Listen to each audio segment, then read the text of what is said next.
Bienvenidos, estimados, a otra entrega más de Podcast Antén. Quien les habla, su corresponsal de siempre, Aldrin Santiago, les saluda en el lugar donde se encuentra, en el carro, en su casa, en el baño, en la ducha, donde quiera que esté. Aquí estamos de nuevo con otra gran entrevista, con otro gran personaje, con otra gran figura del pasado. Y les reitero, sin pasado no hay futuro y sin pasado hay un deprimente presente. Porque no estamos asentándonos en el pasado, nos estamos catapultando al futuro, viendo aquellas cosas del pasado para mejorarlas en el presente y en un futuro. Por eso digo, siempre lo diré, que qué grandioso nos sentimos cuando hablamos de la primada ciudad de América, el Conde. Cuando hablamos de la primada Catedral de América, la primada Universidad de América, Universidad Autónoma de Santo Domingo. Eso es historia y tiene un valor incalculable para todos nosotros y para la humanidad, porque el Conde, como ciudad, está declarado por la UNESCO como parte de patrimonio cultural, oigan bien, de la humanidad. Con esto les reitero, no estamos frustrados, estamos hurgando como arqueólogos del futuro, buscando la verdad de la historia.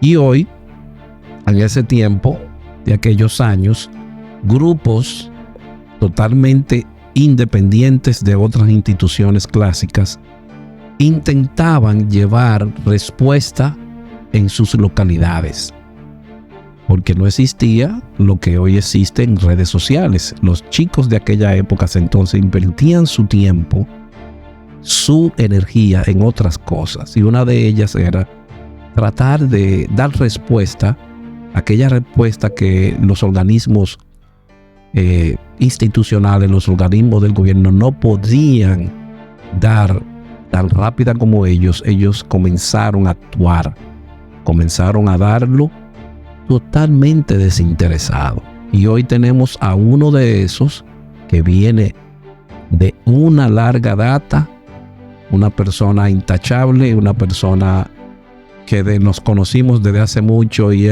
porque todo el que tiene esta etapa se conoce y conociéndonos duramos mucho tiempo, compartiendo capacitaciones, compartiendo en varios cursos. Para mí es una honra tenerlo aquí en esta cabina el día de hoy, y se encuentra con nosotros el licenciado Carlos Mañaná Tavares. Bienvenido, hermano mío. Un placer tenerlo aquí. ¿Y cómo te sientes? Buen día, Aldrin. Oye, después de esa entrada. Saludos, hermano. ¿Cómo te sientes? Saludos a todos los que escuchan. Imagino que serán hermanos también. He disfrutado cada uno de los episodios. He estado ahí reviviendo experiencias. Y nada, para mí es un placer estar hoy de este lado ahora.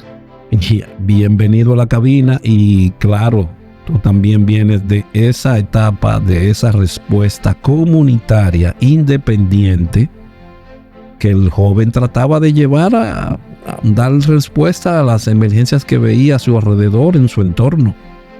Cuéntanos de esa parte, pero primero, como siempre digo, vayamos al Génesis. ¿Dónde nace y se cría el Carlos Mañaná que conocemos hoy? En realidad, Carlos Mañaná nace en Cruz Roja, pero aguántate, déjame explicarte algo. Pero hablamos del nacimiento. De la persona, exacto.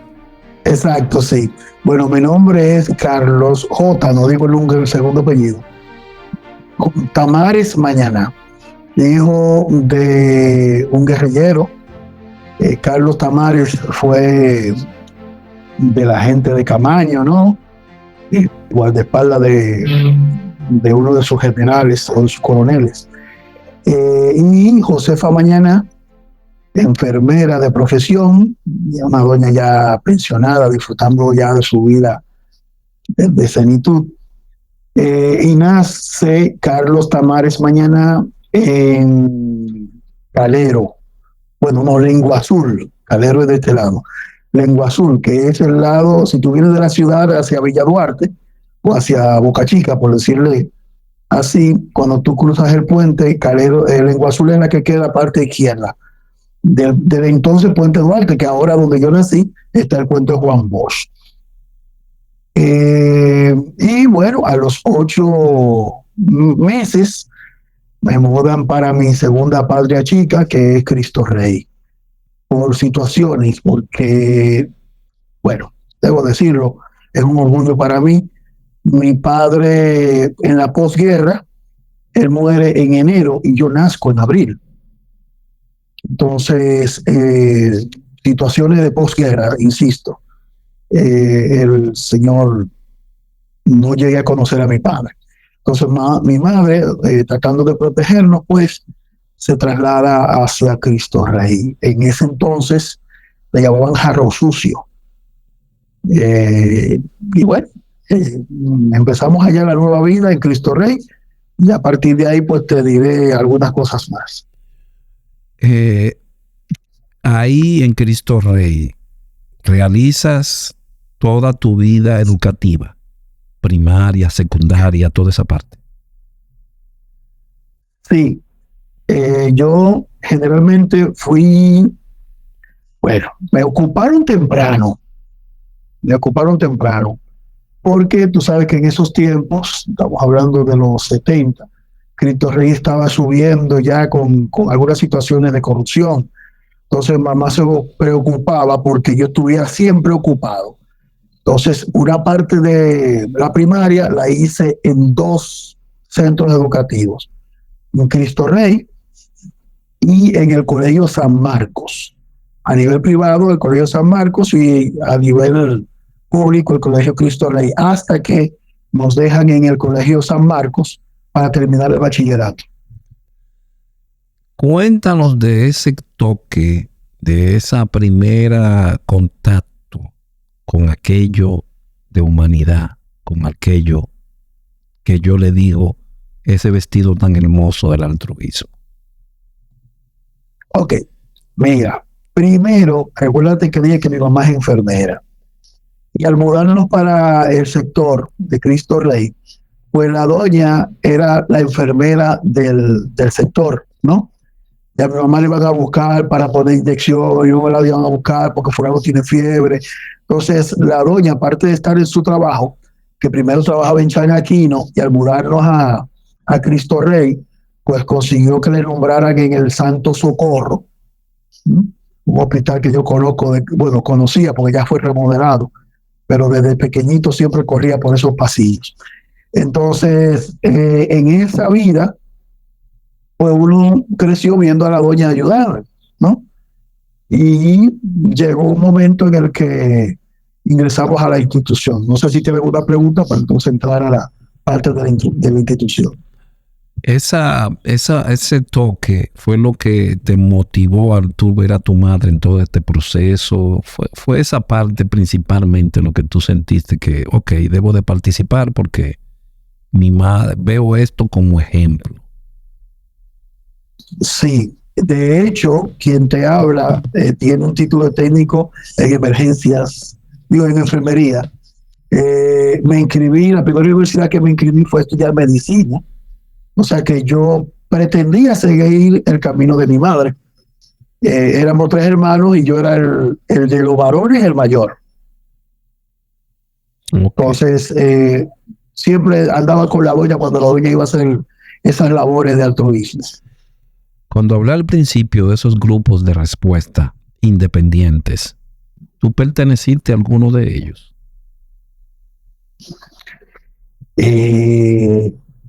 Prácticamente lo creé. Sí, porque es una cadena. Bien, okay. Según he escuchado en las intervenciones anteriores, prácticamente la casa matriz, la Miraflores, como tú le dices, es nuestro origen, ¿no?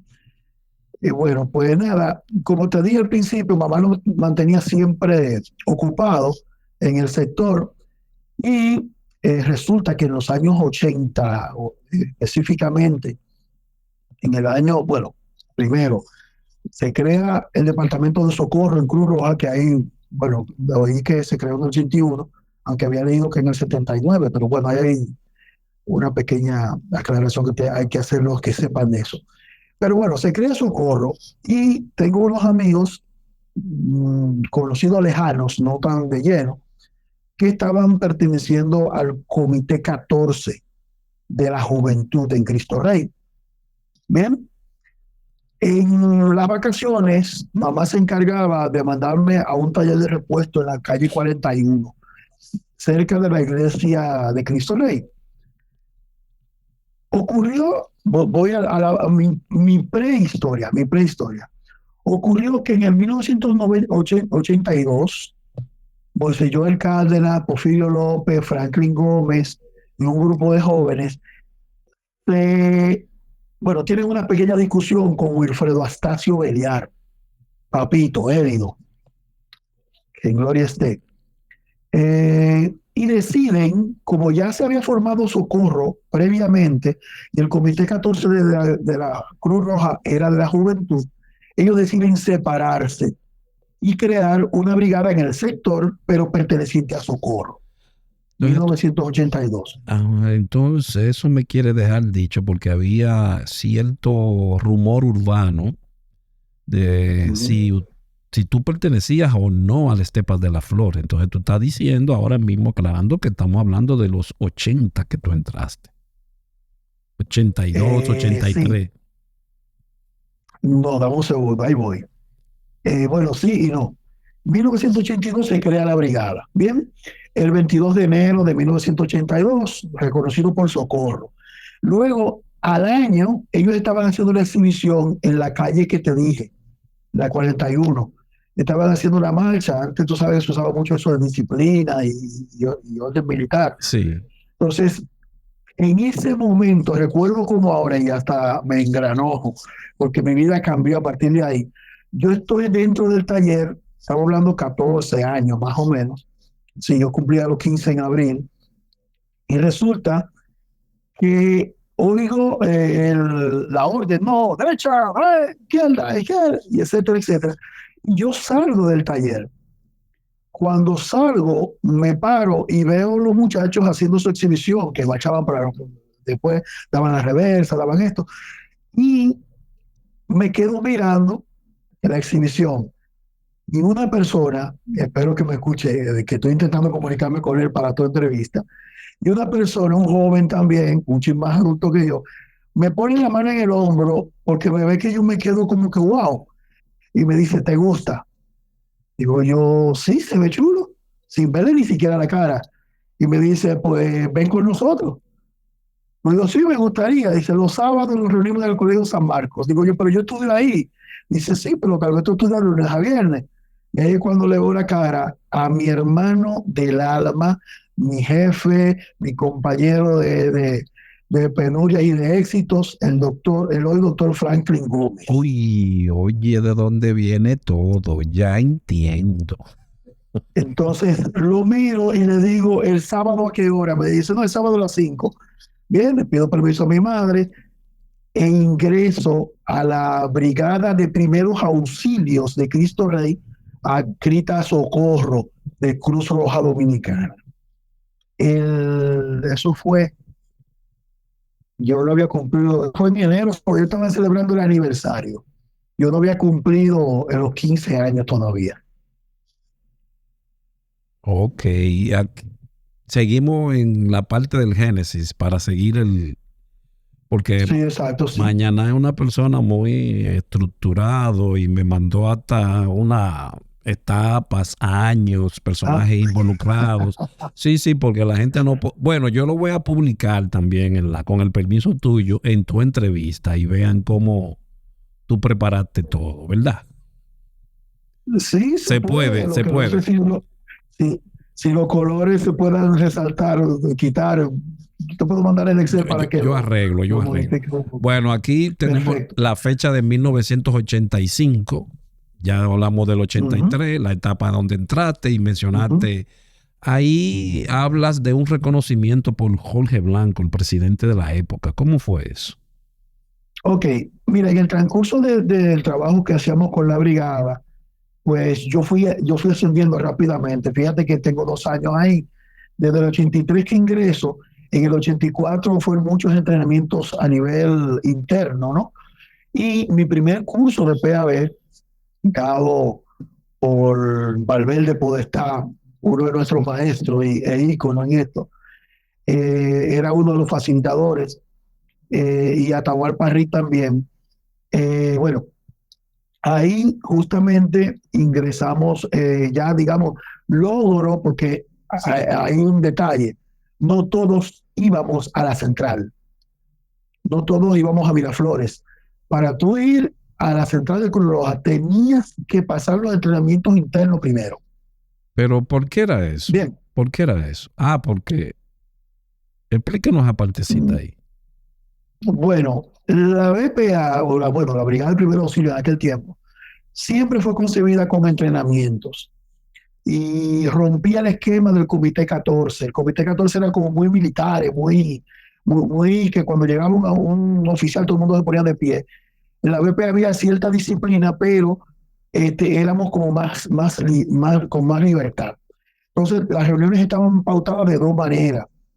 Era una reunión de 1 hora y media, y la primera sección era de informes de qué estaba ocurriendo en la Cruz Roja Dominicana, qué actividades venían, qué cursos venían, y posteriormente entonces venía una charla o una práctica. Siempre era así. Entonces, esos entrenamientos a los nuevos nos decían: usted no puede llegar a la central a tomar capacitación hasta que usted no esté capacitado por nosotros. Y se estableció una especie de orden, que después de ahí es que, bueno, no quiero adelantar, pero después de ahí es que creamos el monstruo que creamos posteriormente. Bueno, lo del reconocimiento de Jorge Blanco es porque entonces yo, aparte de la brigada, como mamá ve que yo me incluyo en defensa civil, y mi doña era siempre activista comunitaria y esas cosas, pues ella decide que nosotros empecemos a participar también de manera comunitaria en el sector. Llegamos a arreglar las calles con picos, reunir a todo el mundo, decir, vamos, o sea, empezó a hacer un trabajo comunitario. Y en el gobierno de Jorge Blanco, pues, se hicieron reconocimientos a esos trabajadores comunitarios de aquel tiempo. Ya tenemos ahí un certificado que nos sorprendieron en ese momento, porque no lo esperábamos. Yo, imagínate, apenas tenía 16 años y ya recibiendo un reconocimiento comunitario. Apenas Entonces, 16 años. Sí.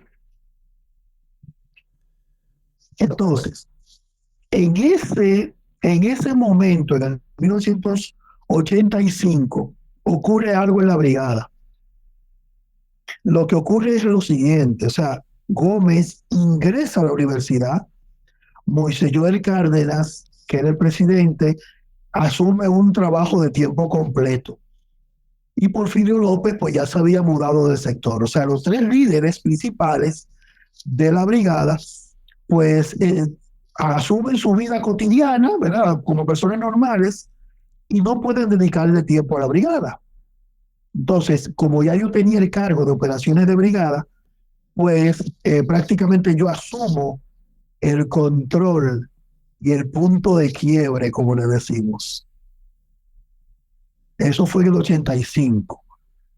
Todavía en el 86, gracias a Antonio García y al mismo Atahualpa Parry Davis, pues recibimos los cursos de RCP, y el mismo Antonio García, o sea, creo que era director de Socorro, sí, director de Socorro en ese tiempo, el Antonio García Cruz Roja, porque hay un Antonio García Defensa Civil. Entonces, el Antonio García, director de Socorro de Cruz Roja, nos llama y nos sorprenden con un reconocimiento por la labor realizada como directivo. Entonces ya ahí prácticamente estoy inmerso en los trabajos de la Cruz Roja Dominicana, Socorro Cristo Rey. Ok. Sigo. Sí, sí, Socorro Cristo, que estamos aquí escuchando. Puede seguir. Ok. Bueno, entonces ahí ocurre el cambio. García cede el puesto a Wilfredo Astacio Beliar. En aquellos tiempos, él sabe que está en la gloria y no miento, en aquellos tiempos lo veíamos como nuestro archienemigo.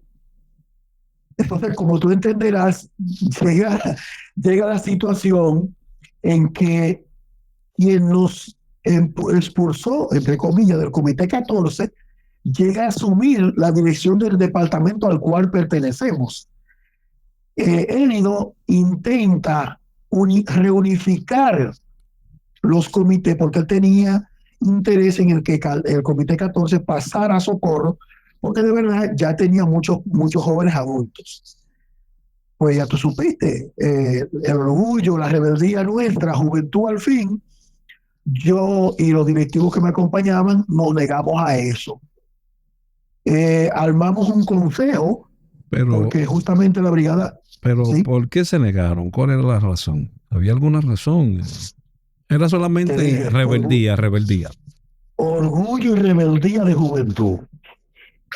Porque hoy yo reconozco que sin Élido, sin Wilfredo Astacio Beliar, no hubiésemos tenido los resultados que tenemos hoy. Sinceramente te lo digo. Bueno, escuchen ocurre, bien, Bueno. Sí.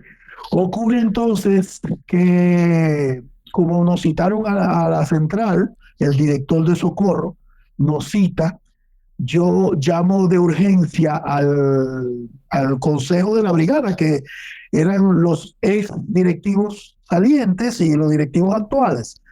Nos reunimos y entramos en una pequeña discusión sana. La discusión era que había una propuesta en una práctica previa, que no lo dije, en una práctica previa se nos había acercado un señor llamado Ramón Campos Pina, siendo nosotros de Socorro, ¿no? Cruz Roja.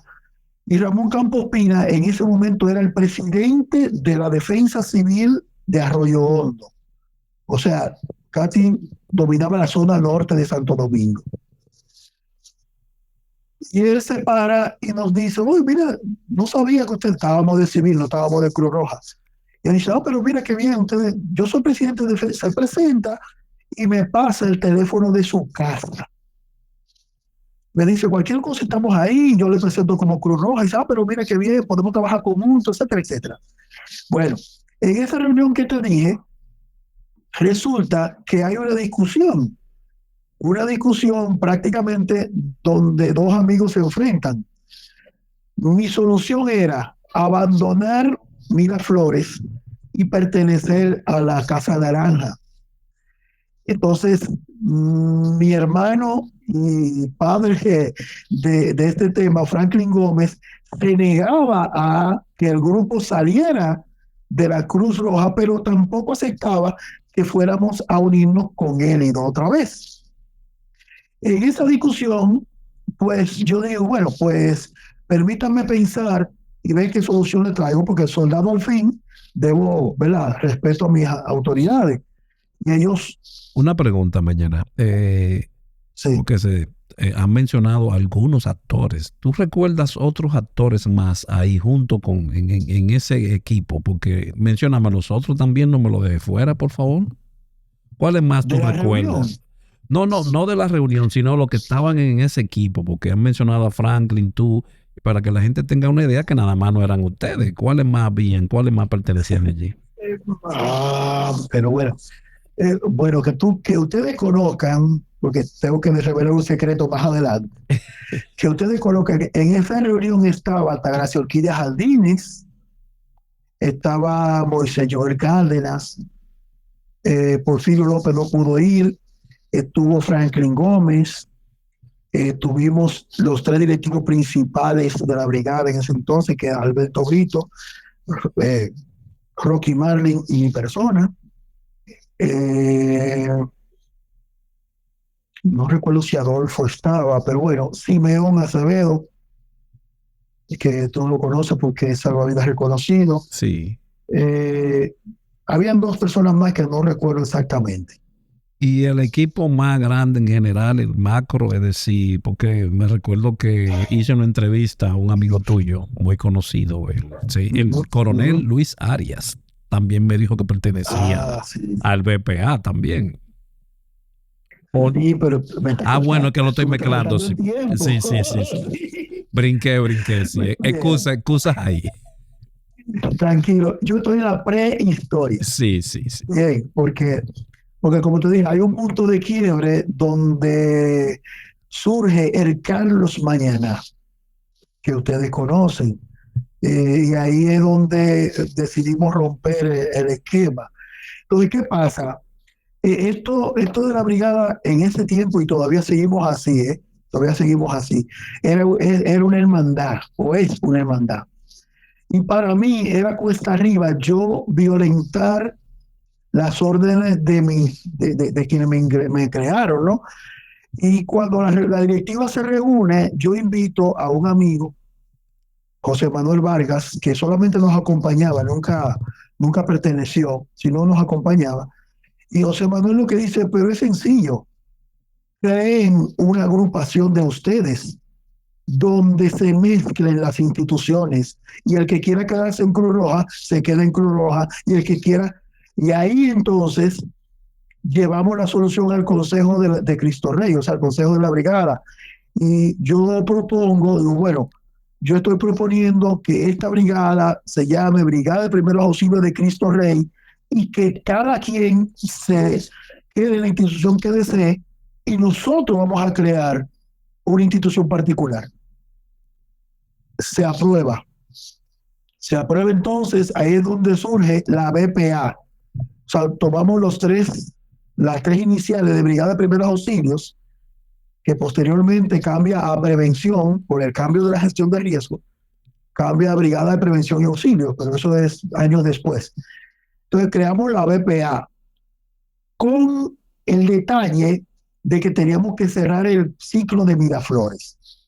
Entonces, este muchachito, 18 años ya, se reúne con Papito en la Dirección Nacional de Socorro, con 3 tigres rebeldes al lado mío.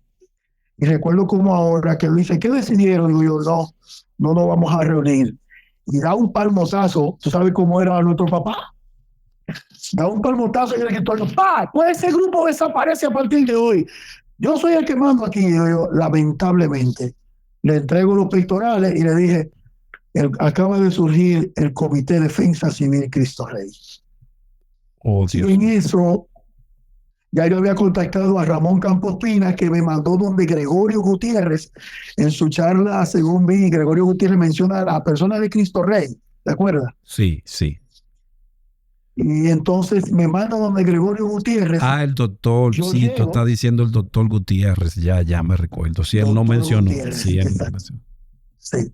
Entonces yo llego con todas las fichas llenas, de ahí mismo de Cruz Roja arrancamos para Defensa Civil y le decimos a Gregorio Gutiérrez, el señor Campos Pina nos manda, Gutiérrez nos recibe y creamos el Comité de la Defensa Civil de Cristo Rey con los muchachos que no quisieron quedarse en Cruz Roja. Entonces, ¿qué ocurrió con los que quisieron quedarse en Cruz Roja? Que no pertenecieron al Comité 14, sino que se quedaron pernotando en Miraflores.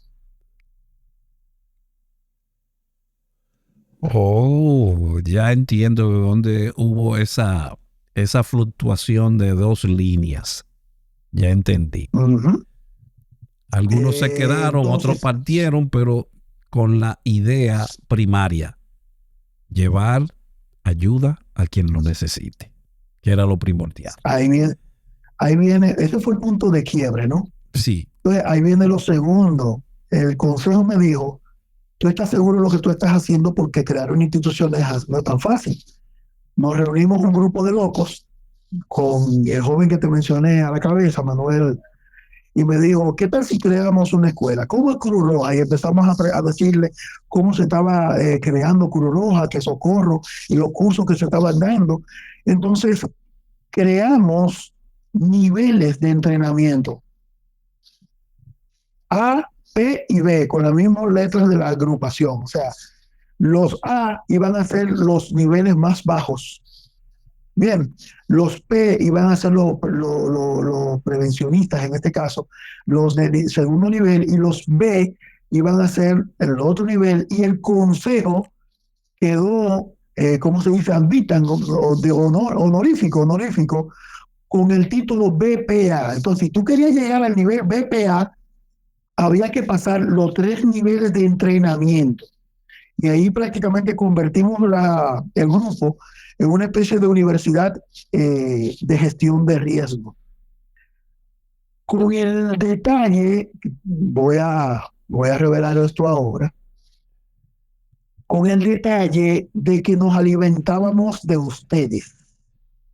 Entiéndase, Miraflores, Defensa Civil, Cuerpo de Bomberos de Santo Domingo, vivían dando entrenamiento constantemente. Entonces, nosotros quedamos como un equipo secreto.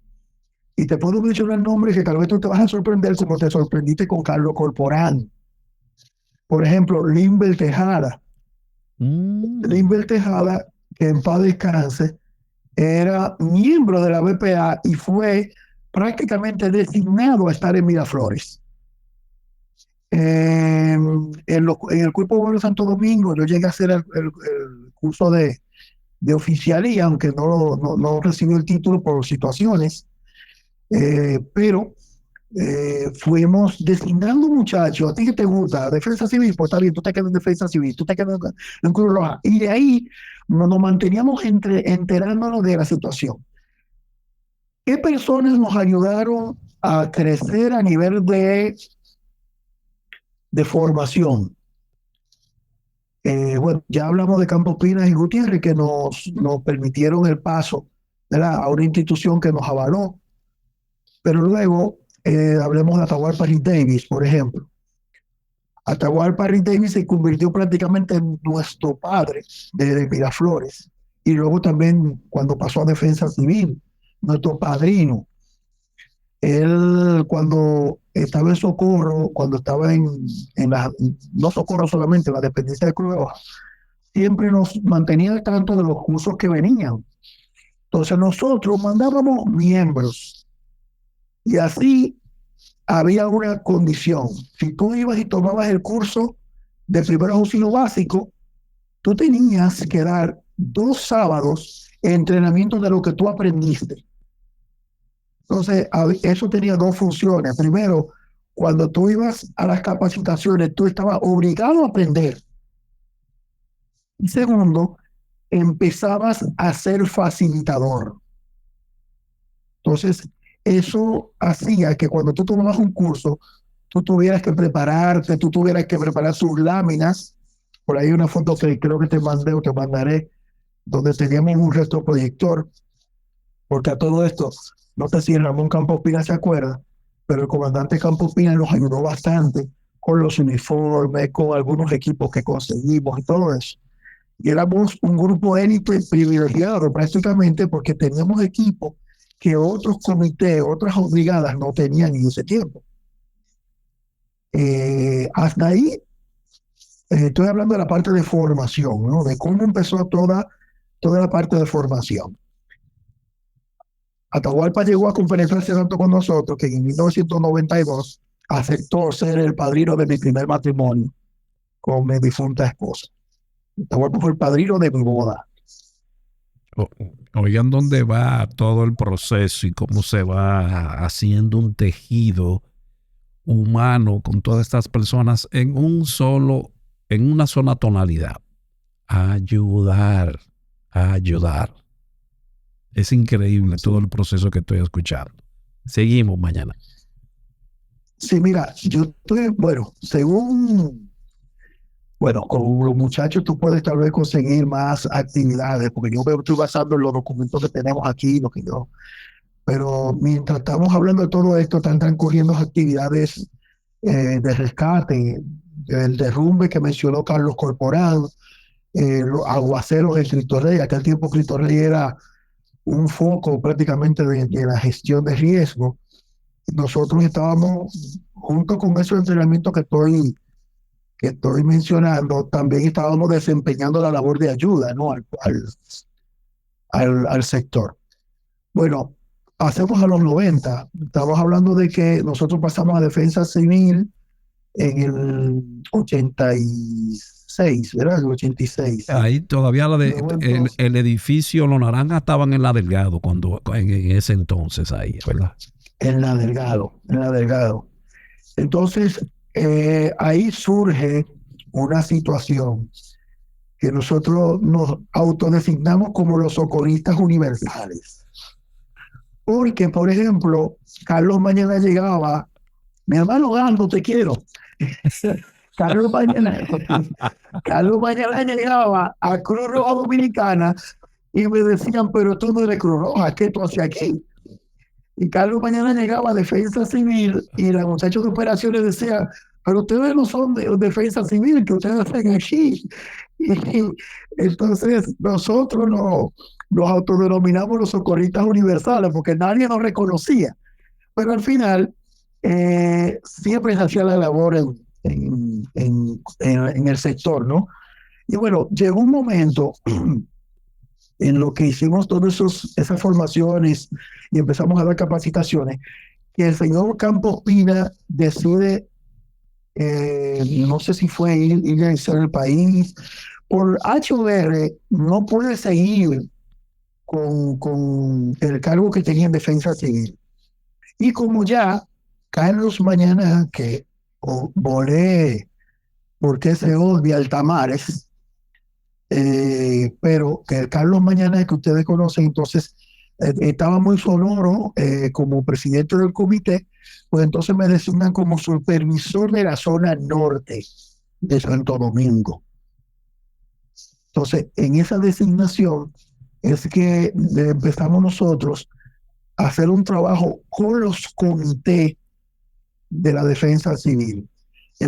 Creamos el comité del 24 de abril, reforzamos el comité de Villamella, creamos subcomité, reforzamos el comité, rescatamos el comité de Arroyo Hondo, creamos el comité de las Flores con Capellana a la cabeza. Pues creamos varios grupos, o sea, porque justamente en ese momento, prácticamente donde yo asumo esto, entra nuestro hermano y amigo Luis Arias, hoy coronel del Cuerpo de Bomberos. Para esa época, ¿había cierta dificultad para reclutar los jóvenes o no? Porque estás mencionando un sinnúmero de comité que parece que los jóvenes estaban abiertos a eso, ¿verdad? Era fácil. ¿Por qué? Porque solamente era imitar el dulce que me dieron. Nosotros seleccionábamos un grupito y marchábamos. Íbamos, por ejemplo, a apoyar a Villamella, pues hacíamos una marcha en Villamella y empezábamos a invitar a los chicos. Y eso atraía muchos muchachos. Yo creo, bueno, a nivel de defensa civil, la zona norte llegó a tener más de 700 miembros. Wow. En mi tiempo, más de 700 miembros como defensa civil, porque también como brigada se estaba haciendo un trabajo paralelo con las academias. Hay un grupo de academias que puedo mencionarte, que tú no lo tienes ahí. Por ejemplo, tenemos la Academia de Socorro y Superación, Bienestar, Instrucción y Esfuerzo Nacional, BIEN, Cuerpo de Cadetes Socorristas, Organización de Rescate y Aprobación Nacional, Orden, Rescate, Acción y Salvamento, RAS, la URN de nuestro hermano Mejía, que todavía creo que está activa. Damos un momentico. Mejía, No te escondas, vamos a hablar. Eres parte de la historia, ¿eh? ¿Y qué historia la de Mejía? ¿Qué historia? Ya ustedes la conocerán, yo estoy Sí, seguro que él hablará. sí, maestro, hable, que yo no quería hablar y estoy aquí. Bueno, y el 6 a 7, que también lo mencionó Domingo Mejía en su intervención. Había más agrupaciones, incluso la BPA llegó a tener 2 extensiones, pero no era nuestra intención expandirnos, la política era otra, pero creamos esas 2 organizaciones para salvar ese grupo de muchachos. Uno en Maricano y una en Las Flores para apoyar el comité de Las Flores. De Guaricano hay buenos frutos. Dios mío, me va a matar ese muchacho. Él es asistente de la Comisión Nacional de Emergencia. Se me fue tu nombre, yo sé que tu hermano se llama Robert, pero se me fue tu nombre. Ay, ay, Y ay. Robert también, ellos pertenecieron a nuestra brigada de Guaricano, a la BPA de Guaricano, y hoy en día ambos están en el área. Porque más tarde te diré un listado de nombres de personas que están en el área y que son profesionales y siguen trabajando en el área, que son productos de la BPA que tú no conoces. Preservando, Bueno, entonces, preservando las etapas, porque es bastante larga tu camino, tu tránsito en esta vida del altruismo. Preservando el Génesis y el Concilium de lo que me mandaste. En esas dos, para ir dividiéndolo, tú sabes que hay una palabra anglosajona en estos días muy utilizada, influencer. En ese tiempo, sí, en ese tiempo, esos influencers que tuviste ahí, ¿cuáles fueron en esa etapa, en esas 2 etapas? ¿Quién te influyó más? ¿De quién bueno, tú puedes decir, este fue mi maestro y yo entré a esto y quise seguir por la forma que vi a esta persona? mira, es inevitable, bueno, empiezo desde el Génesis. Sí. Es inevitable mencionar a Wilfredo Astacio Belial, porque sin él nosotros no hubiésemos crecido como crecimos. Bien, o sea, el que se creara esa situación con Wilfredo, con Papito, prácticamente fue lo que nos dio un ataque de orgullo, pero fue beneficioso, fue beneficioso. Ya te mencionamos el Joel Cárdenas, Franklin Gómez, Porfirio López, que fueron los que crearon la brigada. Luego sigo, bueno, Franklin es quien me incluye a mí, ya lo relaté, a las filas de la institución de Miraflores. Atahualpa Reed, desde que llegamos, ese señor prácticamente se convirtió en nuestro padre, ¿bien? Tanto así que todavía el jefe sabe que nos comunicamos poco, pero cuando nos comunicamos es Sí, sustanciosa. porque Bien. en ese Génesis tú haces contacto con él, pero ya veremos más adelante cómo sigue haciéndose en los contactos. Sí, sí, bastante. Y luego entonces, estamos mencionando, bueno, ya eso es fuera en Cruz Roja, una persona que me marcó prácticamente igual que Atahualpa fue Antonio García.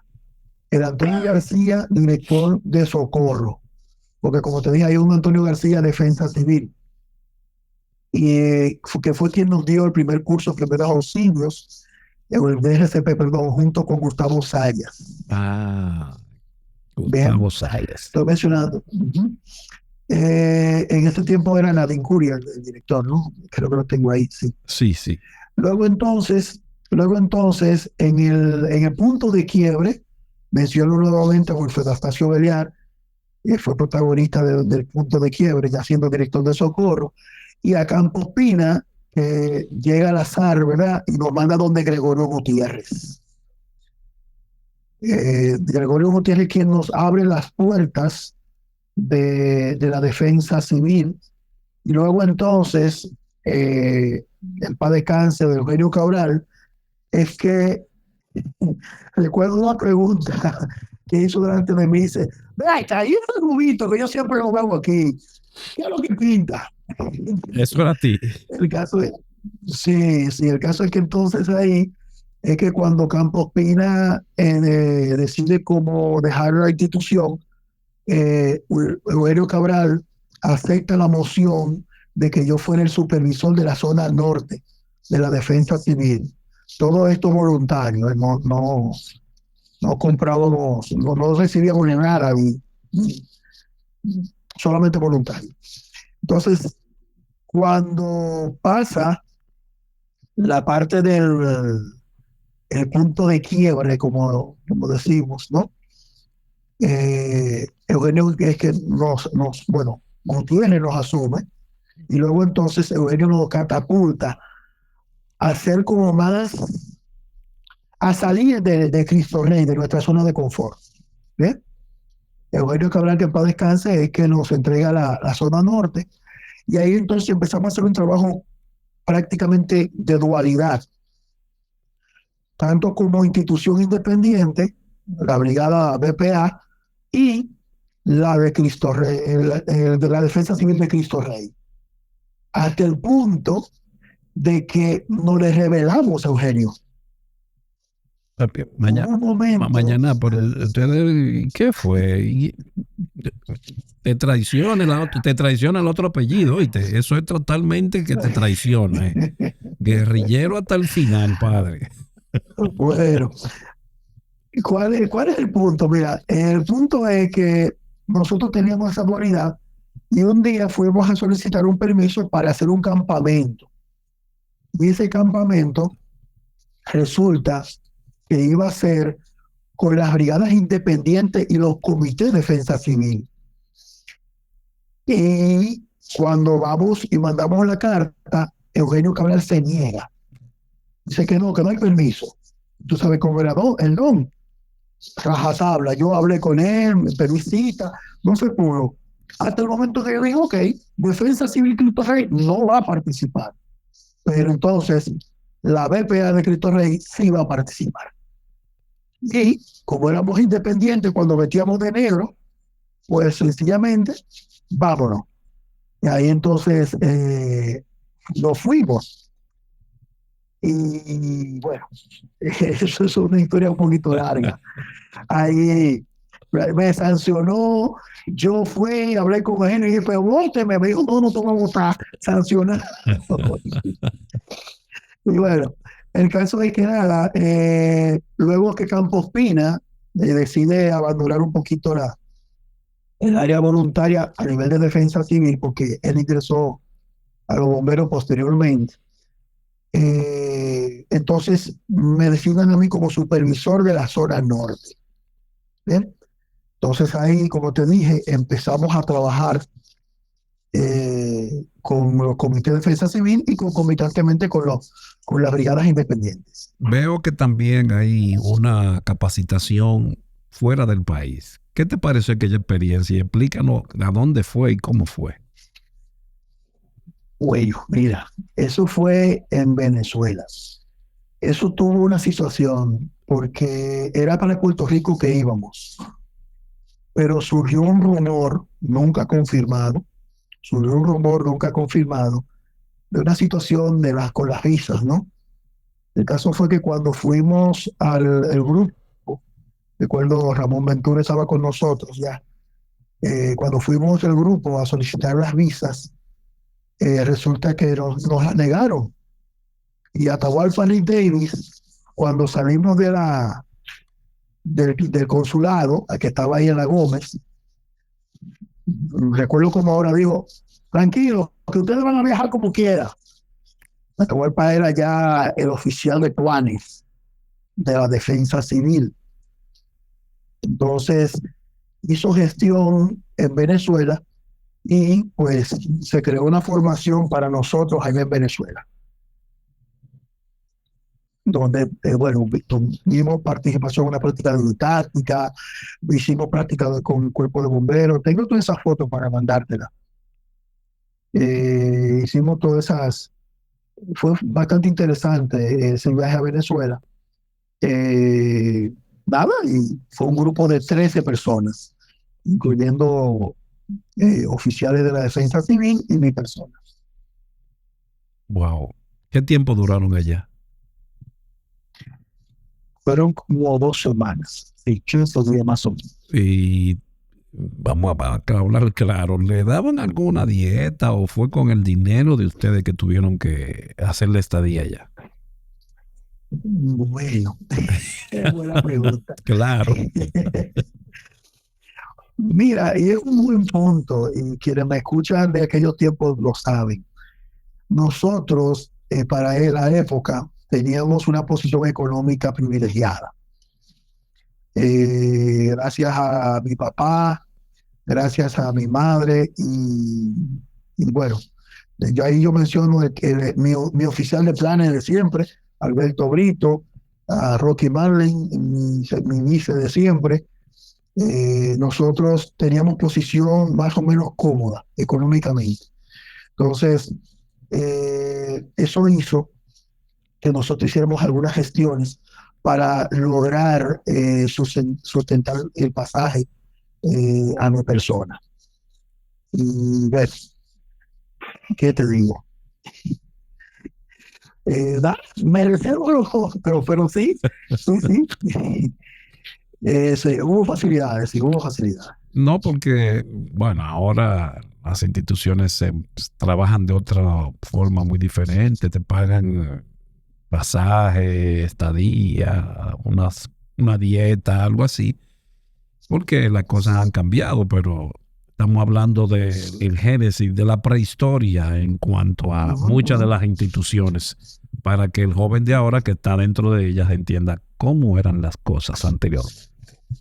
Muchos de nosotros fuimos pagados por nosotros mismos.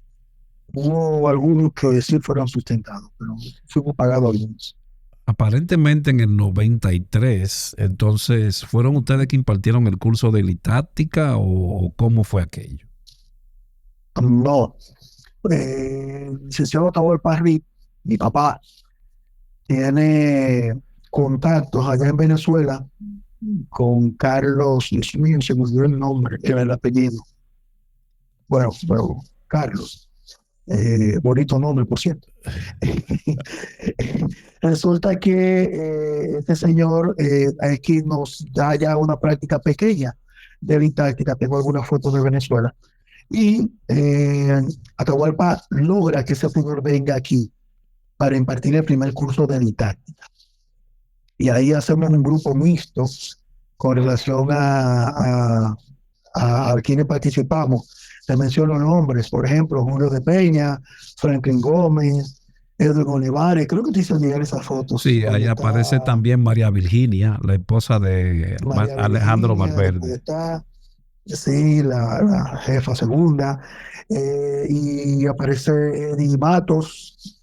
O sea, ese grupo como selecto, en lo que tomamos, bueno, no selecto, sino como lo que teníamos tal vez un poquito más de facilidades, tomamos ese primer curso. Del curso de operaciones litácticas en el 93. Hay fotos por ahí, tengo muchas fotos de eso. Atahualpa hace gestiones aquí en las Fuerzas Armadas para conseguir el helicóptero.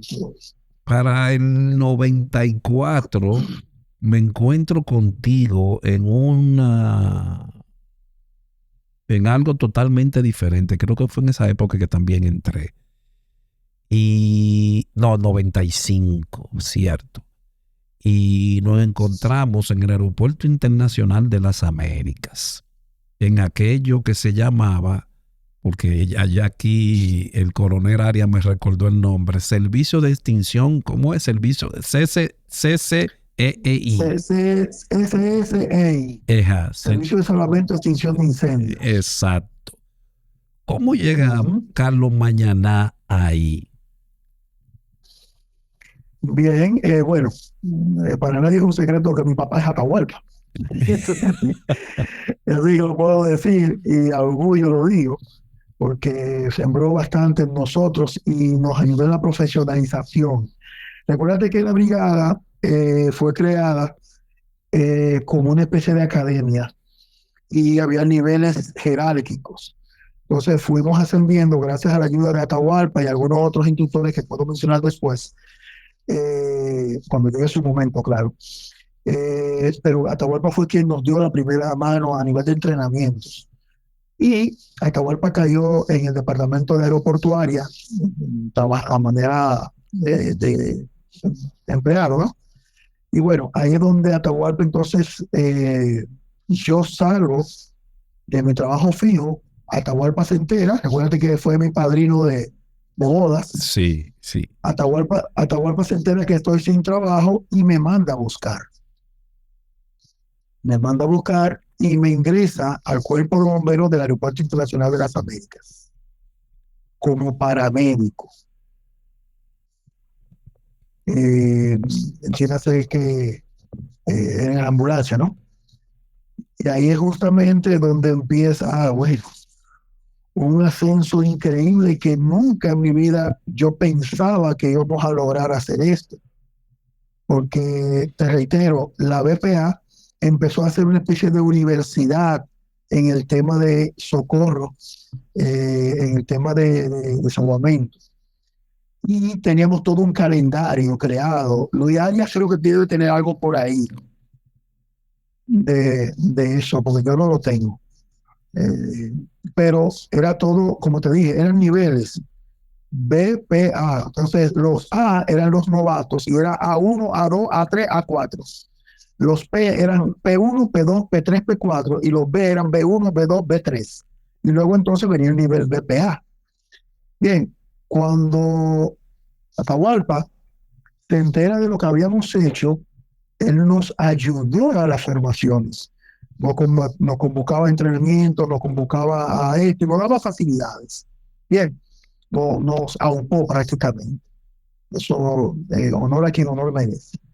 Cuando entramos a Daira, entonces empieza la hecatombe, porque tú ingresabas al aeropuerto personas que eran bomberos, pero ya estamos hablando que nosotros pasamos en el 80 y tanto a defensa civil y ya llevábamos una rutina de entrenamiento y captando cursos con certificados. O sea, estábamos creando currículum sin nosotros saberlo.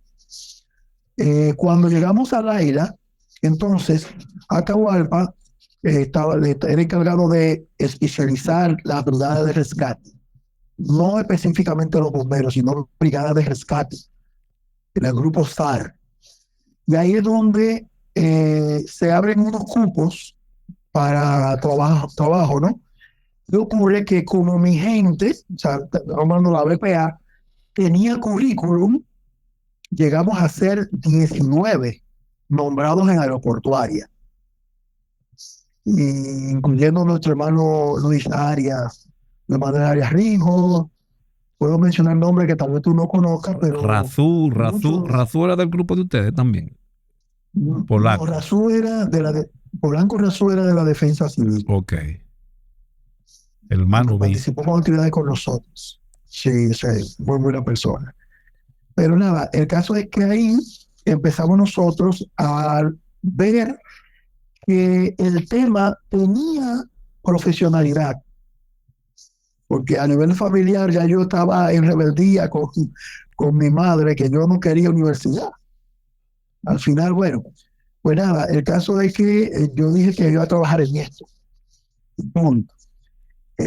Resulta que ingresamos hasta 19 personas en el Cuerpo de Bomberos de las Américas y de Herrera, porque había currículum, no porque estábamos pegados con Atahualpa, no que había Sí, currículum. explique esa parte para que no se vea como que Atahualpa estaba llevando gente para Exacto. allá por favoritismo.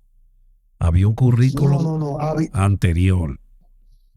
Exacto. Nosotros nos volvimos cazadores de formación.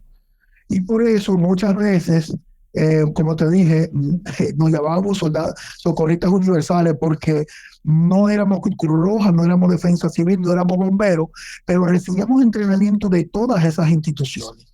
Y nos veían siempre en todos los sitios y decían, pero ¿y esto? ¿Qué hacen aquí?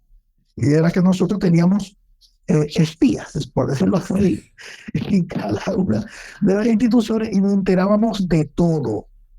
Entonces, eso nos daba campo a que las formaciones nos llegaban fácil. Bien, Con Atahualpa, le llegaban información para las formaciones y ahí para la formación. sí, exacto. Sí, porque el círculo de Miraflores era difícil de romper. Tú dices que ahí había un Sí, círculo. perdón. Ok. No, no, no.